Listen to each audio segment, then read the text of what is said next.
We are live. Oh, Mama, thank you for joining us. Amelia Ceja, thank you so much for joining us. Amelia is one of the founders of Ceja Vineyards, a wine that is delicious. I was telling Omama before you came on board. Nope, can't see you. Sorry, I wish. There you go. Stay there. That's better. Stay there. Perfect. Um, Okay. I was just telling Omama before you came online that my birthday is next week, and as my birthday present, I just joined your wine club. Oh, well, welcome to our Casa Ceja Wine Club. I am so excited. I can't wait to get my first shipment, which is coming soon. a Yeah. happy early birthday. Thank you, thank you. It's next week, so I'm already starting to celebrate. It's a big one for me. I won't say how big, but it's big. Um, Amelia, tell us a little bit about Ceja Vineyards, how you founded it, a little background story on the vineyard and yourself. Well, Josefina, first, thank you so much for inviting me to be on your webinar. Since we met a few years back, I greatly admire everything you're doing, and it's so important and so badly needed. So my name is Amelia Ceja, and I am president, founder, and CEO of Ceja Vineyards in Napa Valley, and I'm an immigrant. I arrived in the Napa Valley in 1967 as a young girl. My father was a vineyard worker, and I started getting into this industry working in the vineyards myself. And I fell in love with grape growing. And after college, and fast forward to 1980, when I married that young man that I had met picking grapes, Pedro Ceja, then we started looking for land in Napa and Sonoma, and we bought our first property in 1983, and we planted it in 1986. Our first harvest was in 1988, and since then, we knew that eventually we wanted to release a brand under our own name. So in the mid 90s, after we purchased enough properties in both Napa and Sonoma counties to make around 75,000 cases of wine, we decided that it was time to launch our own. And up until then, we were selling all of our grapes to others. So in 1999, I left my job also in the wine industry to start our own wine production company, Ceja Vineyards. And I was elected president of our winery, and I became the first ever elected Mexican American woman to be president of a winery, which has changed so much the industry itself, because there were very few women in the industry, and even less Latina women. So, and the backbone of our industry is actually the Mexican labor force. So it's, are we still okay? Because I got a message on my laptop. Oh, good. We're back. We're back being okay. Okay, great. And since that moment, I knew that we had to start a different wine company, not like the same old status quo about placing so many restrictions to the simple and pure enjoyment of wine. So, being Mexican and having had a lot of experience in cooking, we decided that we were going to explore how world cuisine pairs well with wine, not just a Mediterranean cuisine like French, Italian, Spanish, but other cuisines that may have a spice component in them.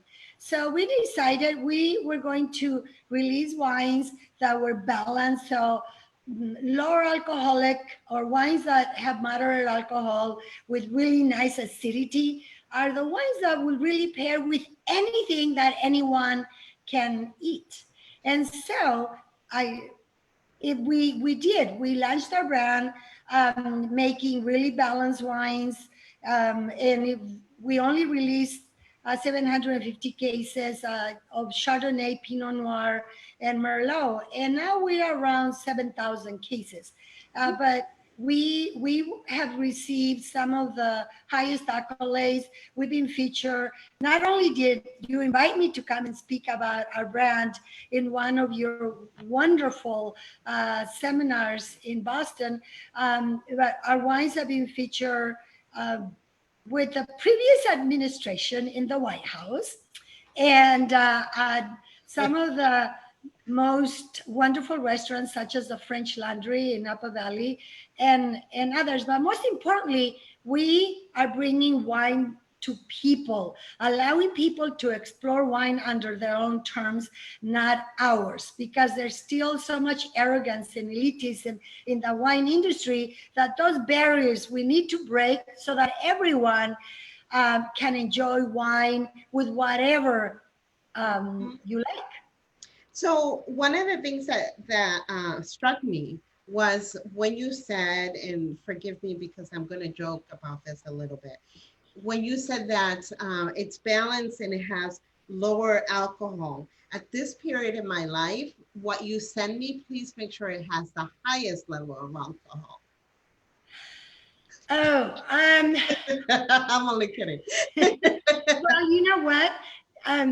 I think everyone should enjoy the wines that they love, regardless of what anybody says, because technically we're only pleasing our own palate, and biologically we're all different. Every human being is different. So, because we explore wine using all of our senses, and that's something so incredibly intimate and personal. So if you like the higher alcoholic wines, please you should drink them.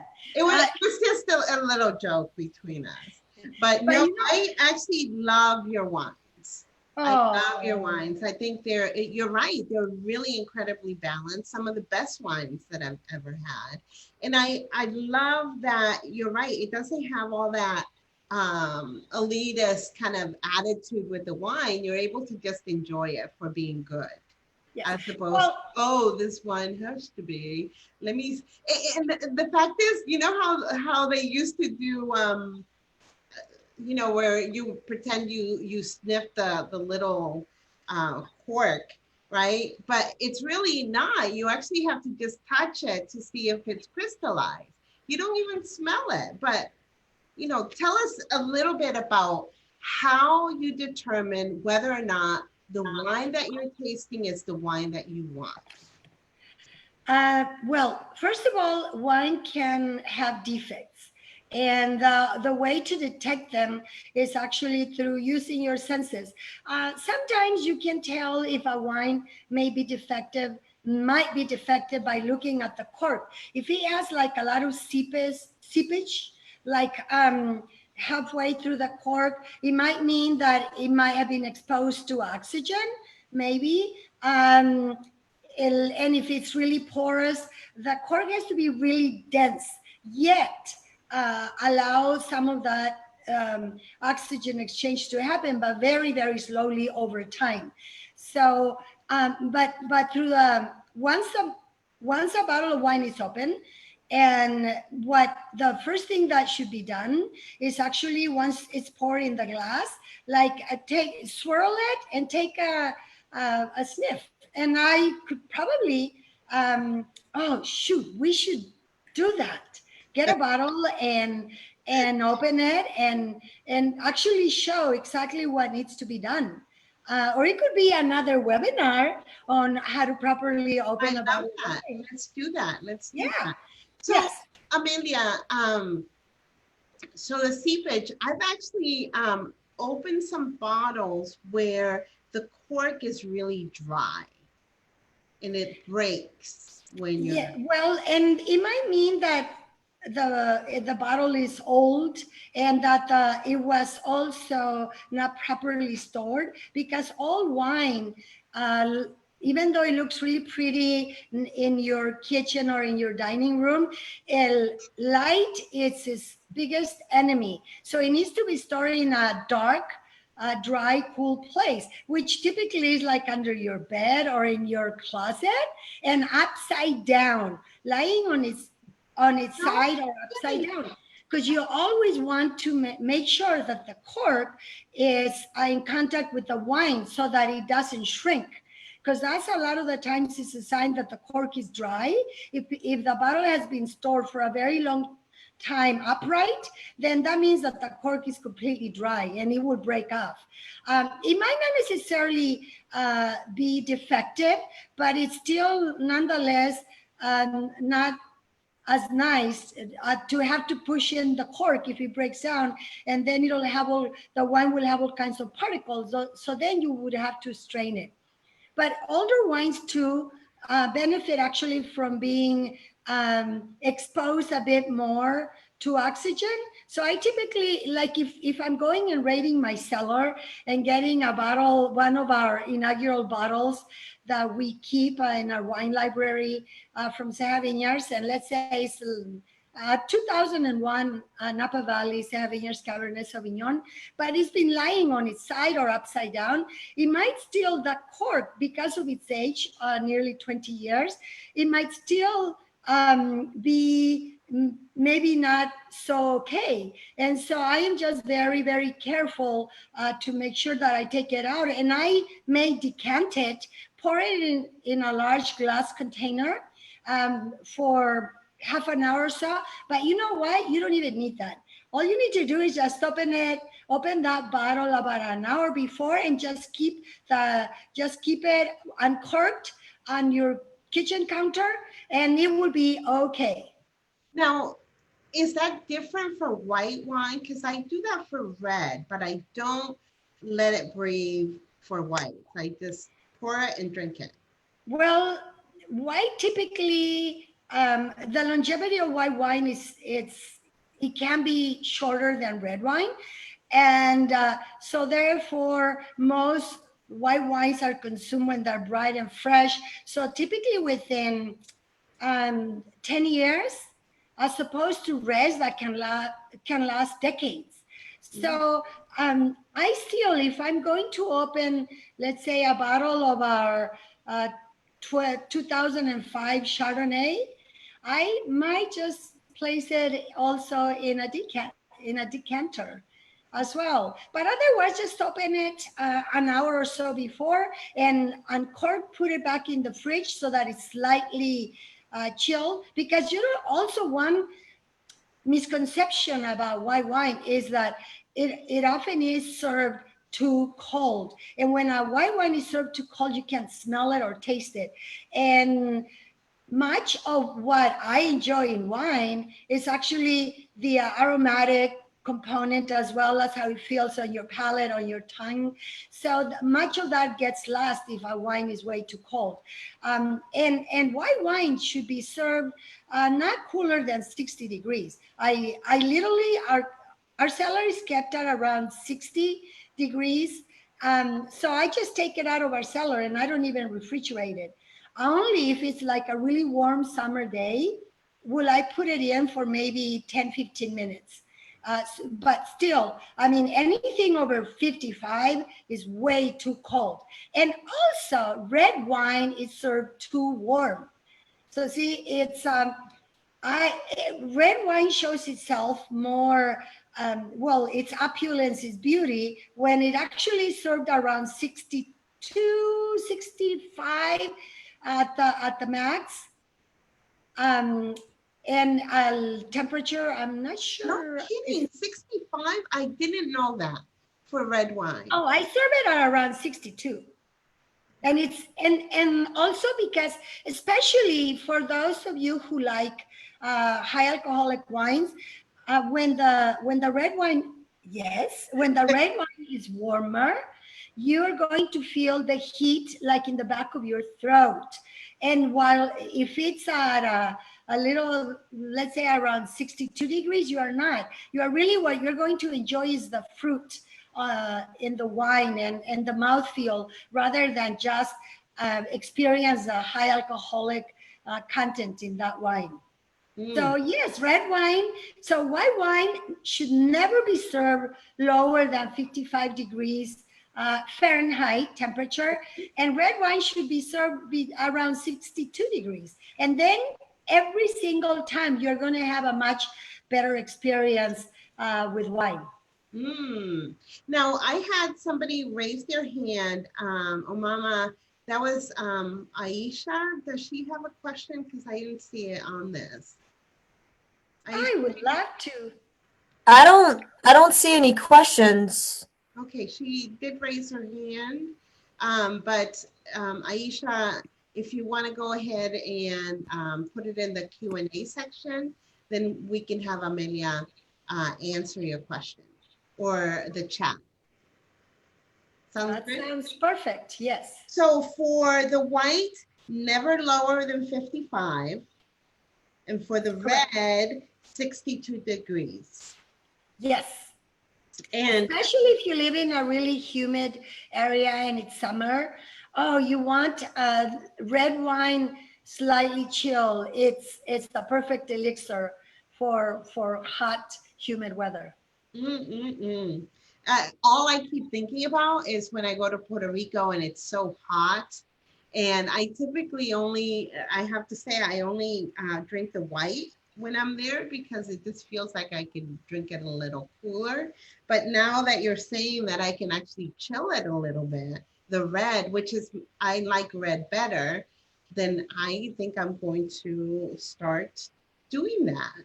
Now, And another suggestion, also enjoy the lighter red bodied wines like Pinot Noir and maybe some blend like Tempranillo, some of the varietals that are sort of between a Pinot Noir and a Merlot, and actually even a Merlot in the summer, because I love both red and white wine.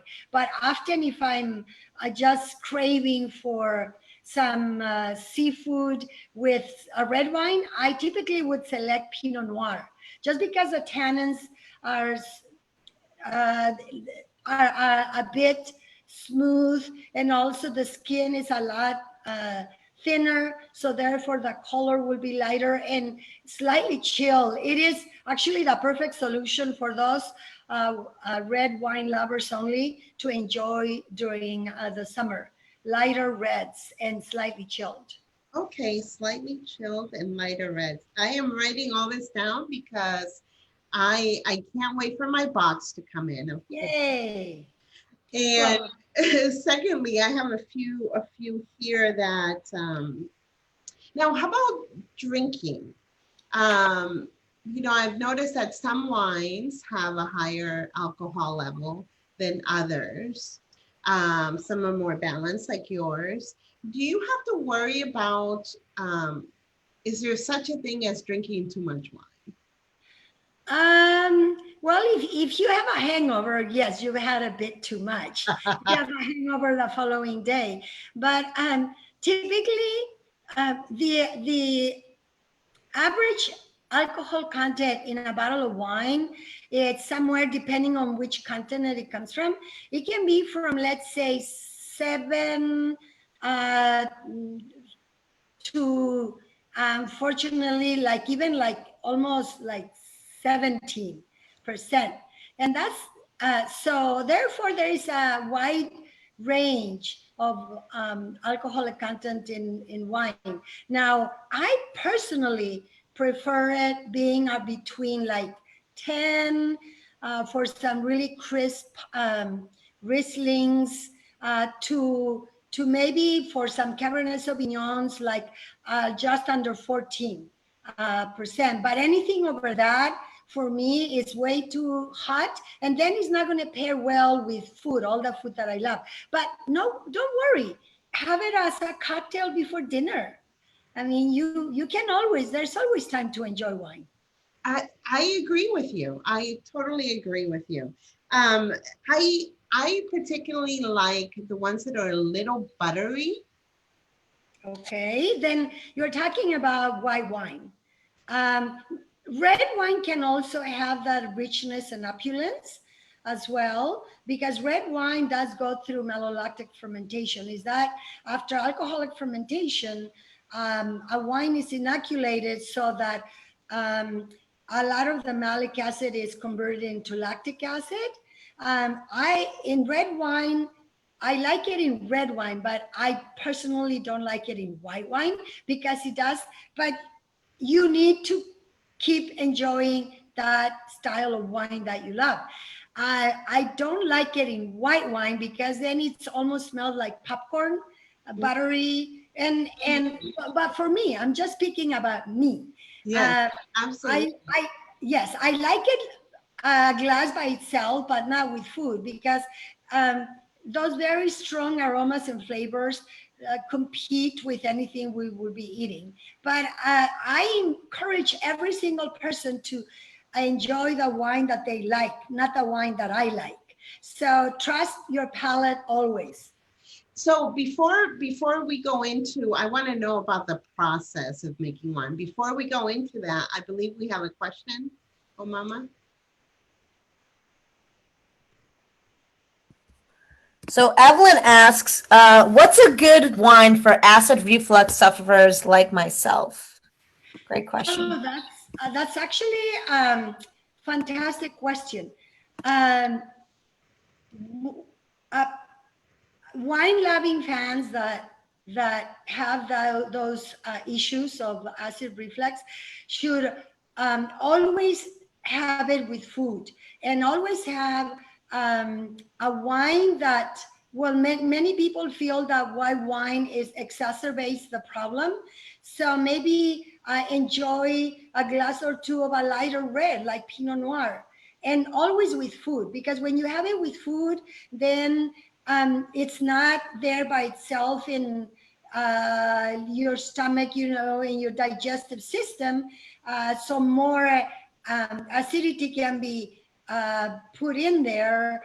But when you have it with food, then it's going to be breaking down the food as well. And I find that is very helpful with other fans that have those issues. Now, Maybe stay away from white wine and enjoy lighter red varietals. so the lighter reds would be the Pinot Noirs, and which other ones? Well, like Tempranillo, which is a native varietal that from Rioja, from Spain, um, and some Grenache, some of the Rhone varietals as well. Not Syrah, because Syrah is really, the skin is very thick, and it's a big wine. Um, but little, relatively wines that have really balanced acidity, and they typically tend to be the lighter red varietals. Okay, so let's switch gears and talk about the process of making wine. Now, I have to tell you that my knowledge of that process goes back to Lucille Ball when she was making wine. Have you seen that? It's so Yes, I did. okay. So can you walk us through what the process is for making wine? Just a short version. Yes.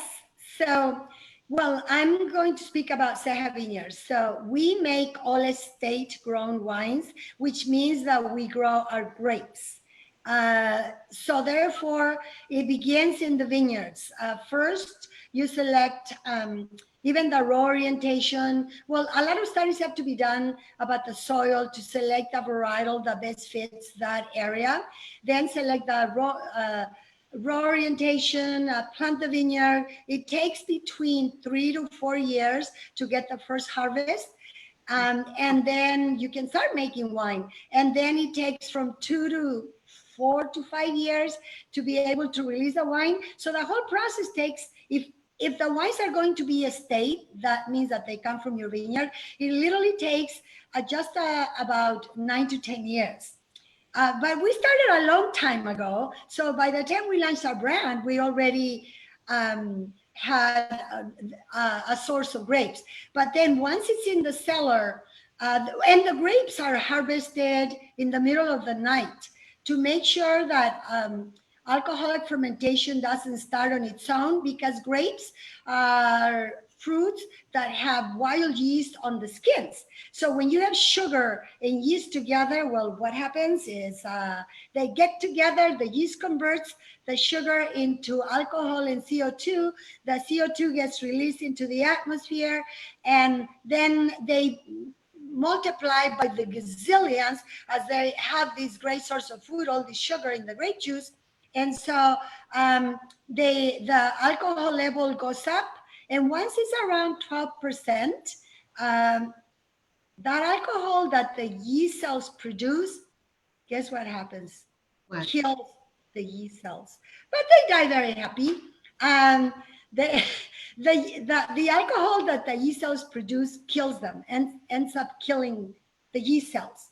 Okay. So what we keep those dead yeast cells in our white wine together with the wine in the barrel, and we go and stir the lees. It's called lees, the dead yeast cells, and we go and stir it. And those dead yeast cells actually donate their body to make our white wine incredibly rich and creamy without having to do the secondary malolactic fermentation, which gives our wine buttery aromas and flavors, but we can still achieve the same sensation of creaminess without having to do that by allowing those dead yeast cells to be in contact with the wine. And then we, of course,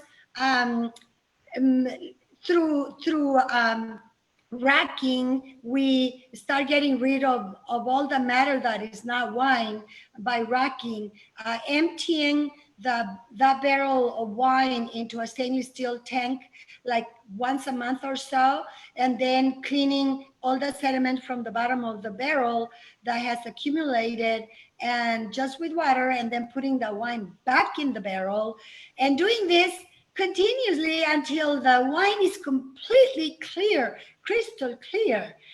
So instead of using like emulsifiers like egg whites, because most wine, for those of your vegan viewers, most wines are not vegan, because especially if they're produced by big producers that use huge 100,000 gallon tanks. I mean, everything is mechanical, so you're not going to rack the wine like we do, meaning it manual work.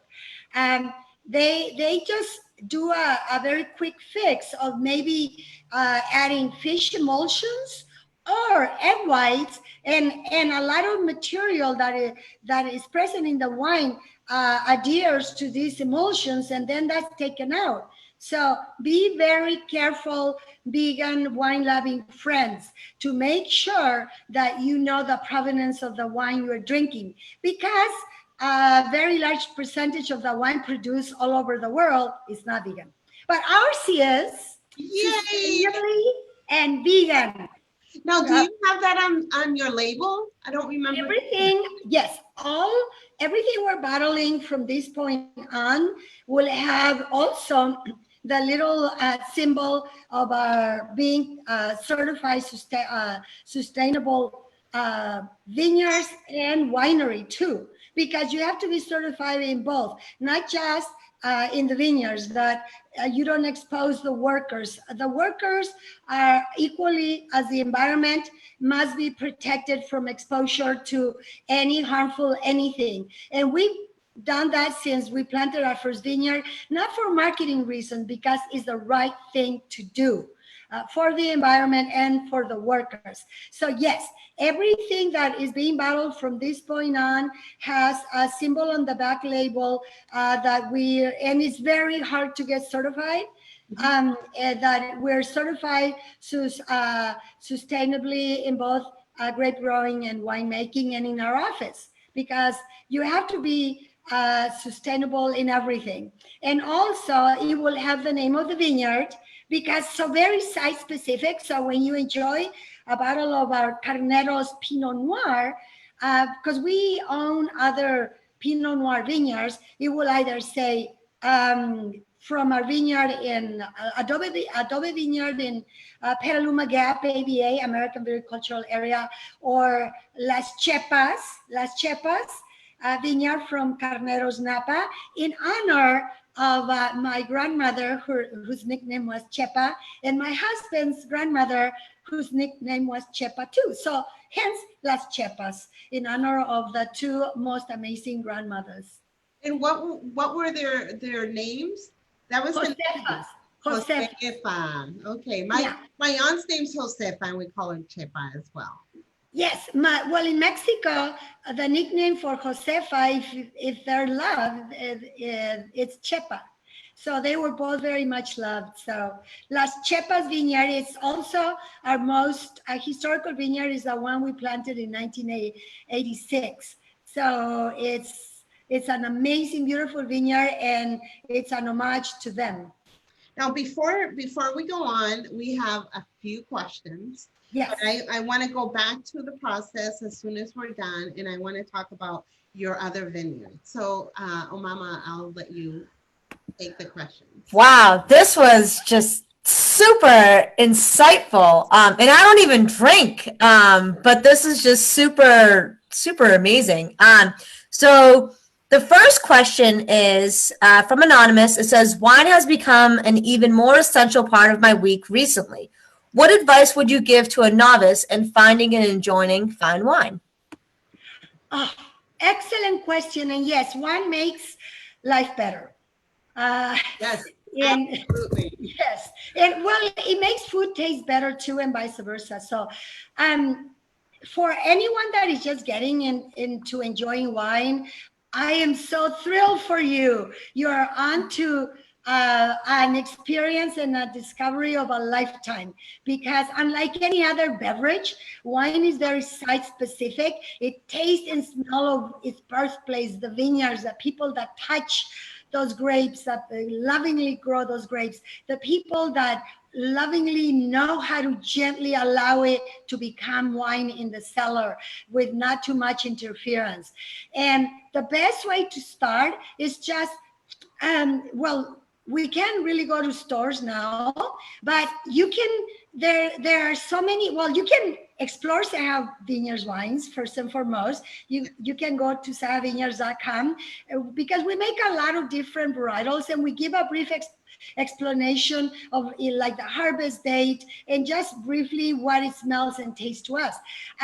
But asking questions, going online and joining some like Facebook groups of wine loving fans, but also understanding that that you are going to experience wine depending upon your own senses, so that if some expert tells you, like if you're reading a magazine and some guy typically will say, oh, this Cabernet smells like leather, and then you smell the same Cabernet, to you it doesn't, it's okay, because we detect different aromatics, each one of us. So don't be afraid. Ask lots of questions. Enjoy wines. Try different wines. Not just like the same whites. I mean, there's so many different great wines from all over the planet. And in red, white, rosés, just try different ones. And you can start by maybe ordering a couple of bottles of wines you never tasted before, and just opening a bottle and literally taking, really when you pour it in your glass, swirl it, take a look at it, note the color. Is it light? Is it dark? What grape is it made from? And then a few times, smell it and see what it smells to you, because that's exactly the right answer. Because always think of what it smells like to you, not like what it smells like to others. And then taste it. Take a little sip and see, and just sort of like swirl it on top of your tongue and throughout your entire mouth. And at different points, what does it taste like to you? Then try it with a bite of your favorite food. Doesn't matter what that is. It could be a chip and salsa. It could be popcorn. Popcorn and Chardonnay is one of my favorite all-time pairings, especially while watching a movie. So don't be afraid of wine, and don't be afraid to ask questions, and explore a lot of different sites that have a lot of information. There are some books that I really like. One is the Oxford Encyclopedia of Wine that literally it's in my coffee table, because anyone that comes to my house, they always end up picking it up and looking at it and asking questions. And really just always enjoy what you like. Don't allow other people to tuck you into tasting something you don't like. And lots of questions. And definitely go to cejavineyards.com and join our wine club, just like Josefina did. We'll be bringing a piece of Ceja to your home every quarter. Well, one of the things that I really love about your vineyard is that you know what it's like from not only picking the grapes, but from every single piece of the business. So the love and the care that you put into your wines is evident. And the fact that you are particular about how it's sustainable, how it affects your employees, all that, I think that's so important. But what I wanted to say was that sometimes, and I know this has happened to me, and I know we have a few questions, so I'll be brief. I've gotten a recommendation for a wine. I buy it, so I've spent X amount of dollars on it, and then I take it home and I don't like it. Yes, it happens all the time. So I also encourage wine-loving fans to, eventually in your hood, when there are any wine tastings at your favorite wine shop, do go. And that way it allows you to taste so many different wines, and you pick the ones you like, you enjoy. And often wines can be lovely. The price point has no bearing on the wine that you enjoy. By God, if you love white Zin, you should keep on drinking it, because you're only pleasing your own palate. So whatever wine you like, that's the wine you should drink. But there also is where the wine is produced. Wine that is produced in small lots is very artisanal, and if it also comes from areas that are also recognized as the best to grow grapes, well, they typically will be a little bit more expensive. But those wines are also going to bring different experiences, like I mentioned earlier, very, very site specific, because those wines will typically come from even just one single vineyard produced by the same vintner that might be a grower as well. But then also really fun, whimsical wines are really great too.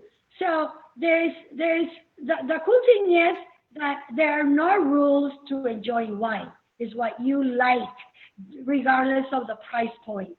Now, wine, of course, that comes with a story, somehow tastes better. And when guests came to our tasting room, they would, I'll just tell a brief anecdote. So I was in Mexico, and I came back on the 7th of March, around 1 a.m.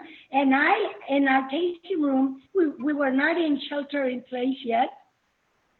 In our tasting room in Sonoma, before I had left for Mexico, my friend had booked a visit of 25 very famous vintners from Spain that were dying to come to Ceja when they were here in wine country. So I said, okay, sure, I'll be jet lagged, but so what?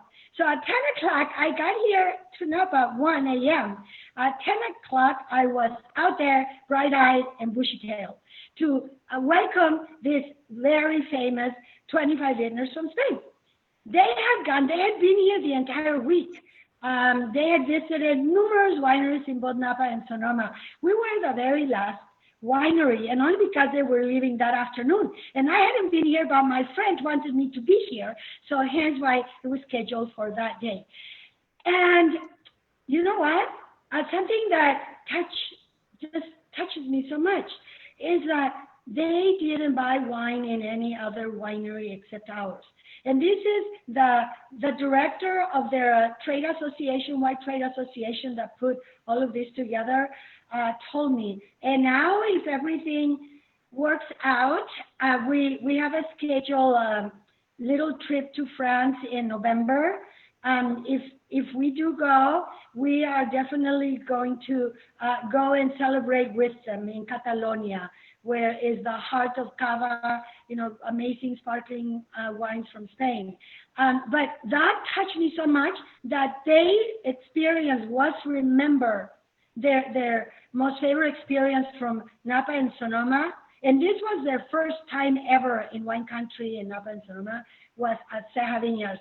And I literally had tears when I received that email and a bunch of little paragraphs from what they had submitted to the director of the trade association, that how their memories were built with all of us together, enjoying a few glasses of wine while we told great stories.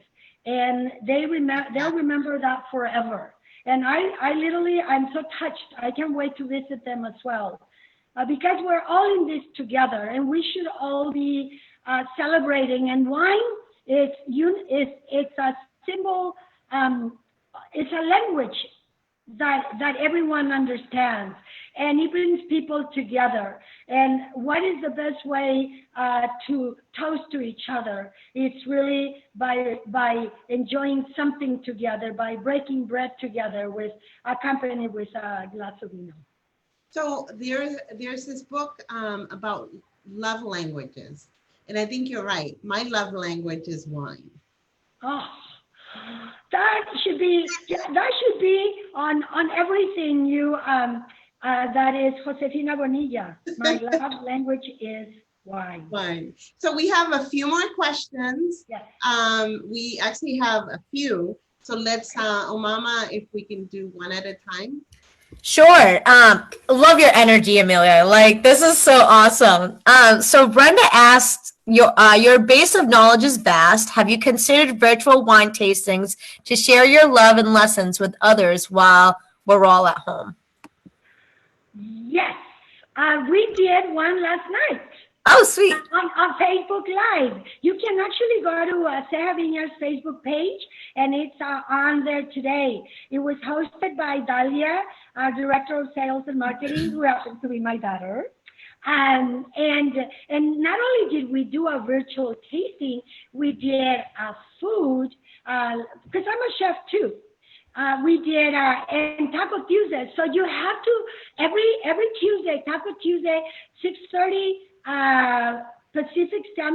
p.m. Pacific Standard Time. We will be hosting until forever Taco Tuesday Vino y Más, because we're not just going to prepare tacos, which is my favorite dish from Mexico, because basically it could be about it. You can have it with anything, and wine. So we actually discussed. We did. Let's see, shrimp tacos, tacos de camarones con salsa de mango y crema, paired with our Ceja Vineyards Sauvignon Blanc and Chardonnay. And so we discussed not only the food aspect, but also the wine, and why we selected those wines to pair with this really savory, yet the little bit of sweetness from the mango dish. And it was a huge hit. It was the second one. We did it off the cuff a week ago, last Tuesday before last, and it went so well that now we planned a little bit more, and we're announcing. So we're going to keep doing this. So everyone, please go to Ceja Vineyards' Facebook page, Ceja Vineyards' website to subscribe to receive our weekly newsletter, because it's going, I don't remember if it's going out today or tomorrow, with next Tuesday's recipe and wine pairing suggestions. And I'm writing the recipe today after this webinar. So Amelia, before you go on though, if I want to join next week, How, and the people here, if they want to join next week, what's the best way for them to join? And is it possible to get the wine prior to the webinar? Well, it's very easy to join. All you have to go is to go to Ceja Vineyards Facebook page, and we're live at 6:30 p.m. Pacific Standard Time every Tuesday, Taco Tuesday, Vino y Más. And if you want to know what wines we're going to be tasting and what taco filling we're going to be prepping, then you need to subscribe to our newsletter because it's going out. I'm not sure if it's today or tomorrow because I'm still writing the recipe. As a matter of fact, and I want suggestions as to what kind of tacos you like to see on our live stream, Facebook live stream. The ones we made last night is because I was craving shrimp, the tacos that I make all summer long. And I sort of wanted to kickstart spring and summer. And they, oh my God, it's so amazing. I wish, well, you have to go online and watch that episode because it is now on our Facebook page. And how can you get the wines? Is right now, just order them online. And I know that it takes at least 5 working days. We work really closely with a shipping company that is amazing. We have 2 warehouses, one in Southern California and one in Northern California, where the wines are shipped out of. And we literally just shipped our March wine club. We just finished shipping it, and it was people were so happy. They would immediately reorder because they said, well, we drank all our wine on the day it came. So, but yes, or by calling 707-255-3954, by emailing wine@cejavineyards.com, or by going to our website, cejavineyards.com. Okay, we'll come back to that a second because we have a couple questions. Yeah. So let's answer those real quick. So I put the your website onto the chat. So Aisha asked, is there an etiquette of wine giving when you don't have much information on what kind of wine a person likes and you don't want to ask? What might be the safest bet, red or white? And if so, what additional things would you have to take into consideration when picking out a bottle? This is actually very good because like I give wine as gifts and it's like, what do I give? Well, I love that question. That is the best question. So I'm invited to go to dinners all the time. And if I don't know what the menu is, I literally will always a rosé, a Pinot Noir, or a bottle of sparkling wine or champagne. Because those wines will pair well with anything. Literally, those wines pair well with anything. But if you have any idea that maybe your friend that is receiving the gift might like red or white, then it's always like a best bet to take a lighter red Pinot Noir, because I've never met anyone who doesn't like Pinot Noir. Even white wine lovers, they end up liking Pinot Noir just because it's lighter. And red wine lovers, well, they already love Pinot Noir. So literally, or you know what else is really cool? Blends, red blends. Red blends are a great gift because let's say which blends are typically wines that are blended with different grape varietals. Like for example, we make a vino de casa, oh my gosh, which is our breakfast, lunch, and dinner wine, because it literally pairs with everything. And it's a blend of Pinot Noir, a very approachable grape, Merlot, which is also a really approachable red. And just to give it a nice little kick, Syrah, a little Syrah as well. So it's Pinot Noir, Merlot, Syrah. And it's called Vino de Casa, which we trademark, which literally means wine of the house. We make a Mezcli and Oxomo. Those are true Bordeaux varietals, meaning that the grapes originated from Bordeaux in France, which are primarily 5 reds: Cabernet Sauvignon, Cabernet Franc, Merlot, Malbec, and Petit Verdot. So any of those blends can be called a Bordeaux blend. And those are really also fun because I've never met anyone who doesn't like blends. So if you don't know what your friend likes, so rosé, champagne or sparkling wine or cava, Pinot Noir or a red blend. Those are the best bets to give someone that you don't know what they like. And also what to consider. Consider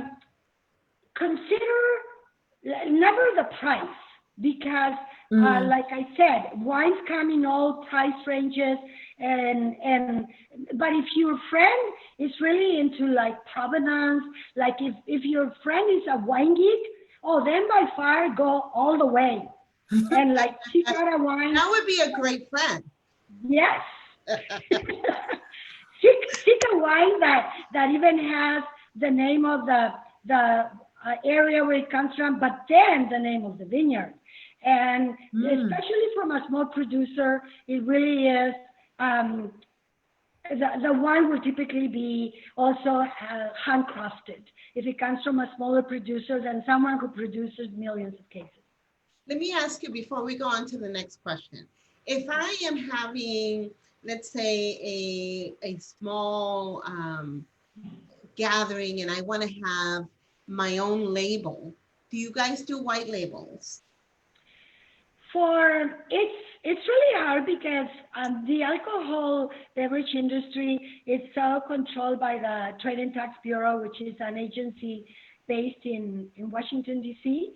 And so it can happen, but typically you own the winery that you contract to do a personal label for you basically makes the wine, and then with their license and everything, but then it's still their wine. It's just applying for a label to the TTB with your name and whatever design you want.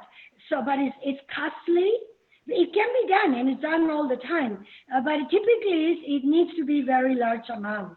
I'm talking about over, let's say, 100 cases or more, because to be cost effective. But yes, it can be done. Okay, I love that. I would love to do that. But let's go to the next question that we have before, because our time is getting to an end. We have 5 minutes. So let's ask the last question. All right, so this is from Evelyn. She says, love you, Amelia. Can you tell us the health benefits of red wine?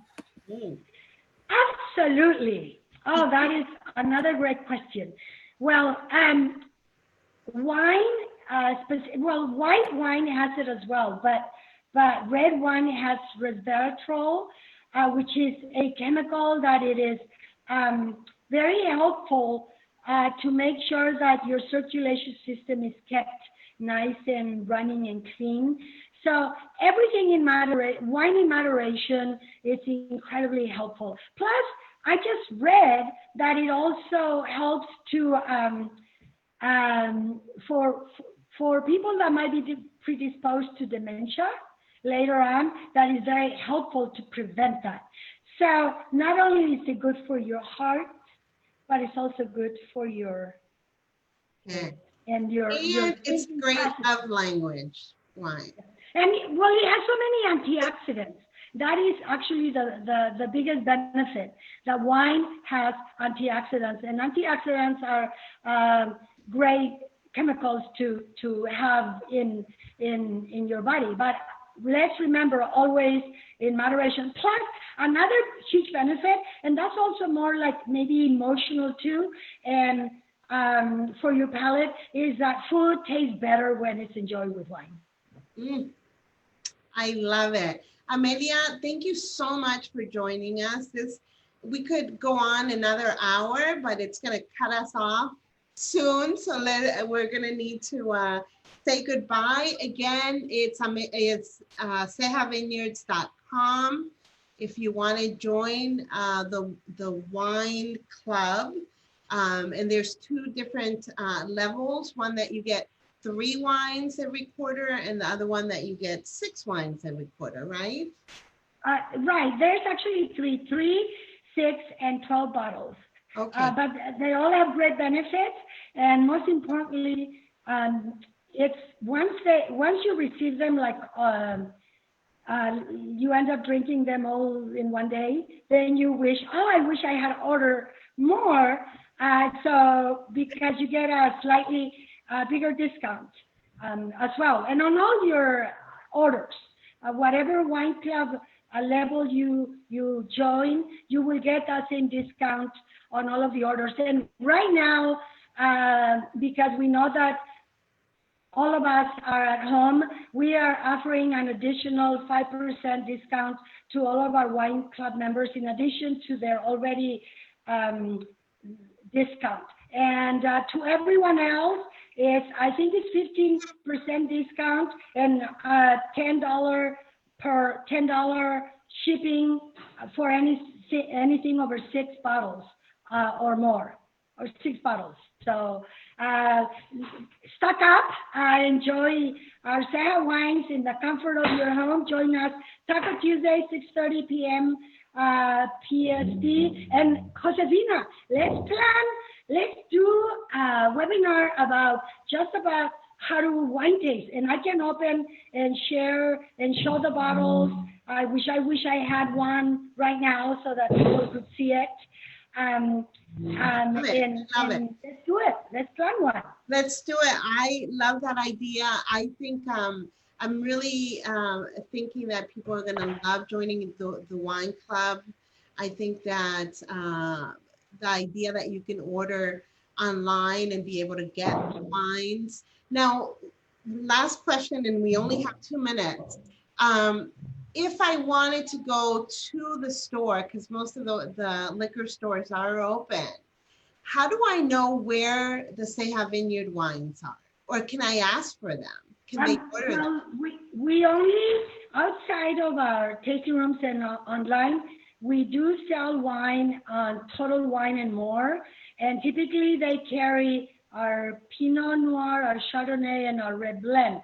But I don't know in your neighborhood, but you can call Total Wine and More and ask, before you venture there, and they also deliver, by the way. You can call Total Wine and More in your own neighborhood, if there's one near you, and ask if they have any of those wines now. And they carry our Pinot Noir, our Chardonnay, and our Red Blend. Now, otherwise, you can just go online and order it from us too. That's right, or call you. Thank you, Amelia. As always, it's a pleasure speaking with you, and your energy is so vibrant, and I love it. Thank you so much. Oh, Mama, thank you again for moderating. Thank you. Amelia, awesome energy. Absolutely loved it. You're just kind of like, I love it. Thank you so much. It takes a team. It's been awesome. And Josefina, I'm grateful to you for thinking of me and our little company, Ceja Vineyards. And I can't wait to see you in person and give you a big hug. That's right, me too. I'll give you a little hug now. Thank you again, and we will talk soon. Yes, hasta pronto. Muchas gracias. Besos to all. Besos. Bye.